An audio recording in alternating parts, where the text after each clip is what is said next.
কার পরিবর্তন কখন হবে, কার কথাই বদলাবে, কখন বদলাবে কেউ জানে না। জানে কে? ফুজাইল ইবনে ইয়াজ বড় ডাকাত সর্দার ছিলেন। তো গভীর রাতে উনি ডাকাতি করতে গেছেন।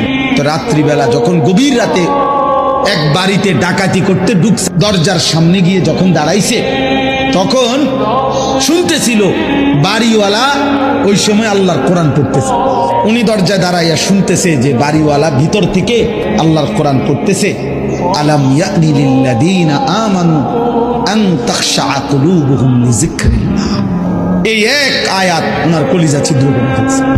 উনি পিছন দিকে ফিরে এসে আর চিৎকার করে দুই হাত তুলে বলছে, আয় রব, আয় মাওলা, সময় হলো, হয়েছে সময়, আমি আর এই নাফরমানির জিন্দেগি করব না, দিলাম ছাইড়া।